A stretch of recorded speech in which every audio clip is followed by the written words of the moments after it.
Hey guys, this week I have 9 comics on my pull list. Starting off with Arrow, The Dark Archer #2.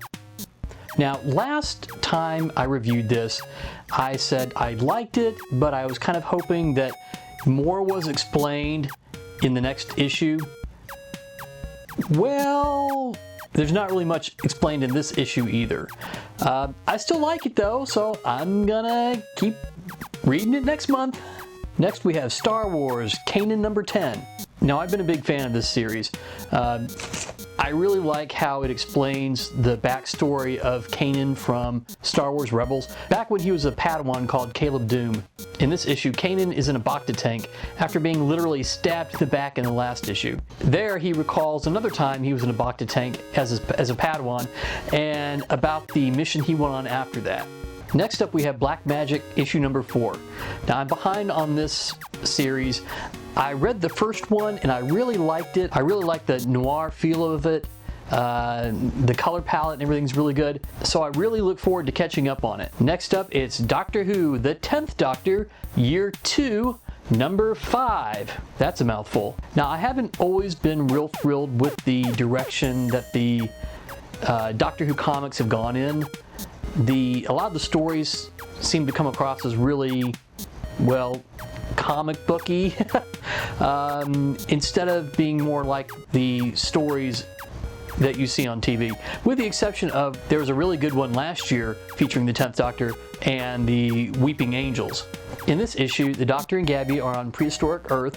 They team up with a Neanderthal medicine man to try and figure out who is kidnapping cavemen. Next we have Doctor Who, the 11th Doctor, #5, Year 2. I knew I left something out. Anyway, I am behind on this as well, but since we're not going to get any new Doctor Who on TV until Christmas, I figure that gives me a lot of time to read all these comics to kind of fill that void. Next we have Orphan Black, Helsinki #3. Now, I didn't really care much for the first Orphan Black series because it was just retelling the story we already knew from a different point of view.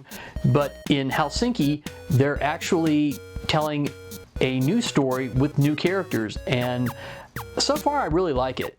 Next up, it's Jem and the Holograms, issue #11.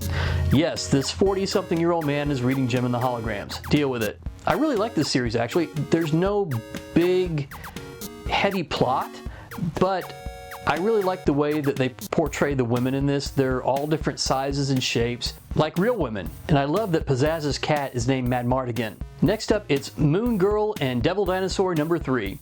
Now, I admit I just kind of picked this one up on a lark because of the title, but I actually kind of like it. It's simple, but you really feel for Lunella, the little girl in it, as she tries to neutralize the Terrigen cloud that may turn her into an inhuman. And last but not least, it's Outcast #15. In the last issue, Reverend Anderson kicked Sydney's ass, and so he's behind bars, which leaves Kyle kind of on his own trying to figure out what to do next. And he has a confrontation that's been a long time coming. Now, I really love this comic. I love the artistic style of it, and it always makes me feel uneasy in the best way possible. Well, that's it for this week's comic pull. Don't forget to like and subscribe, and write down below what comics you're reading and what comics you think I should be reading. So, see you next time.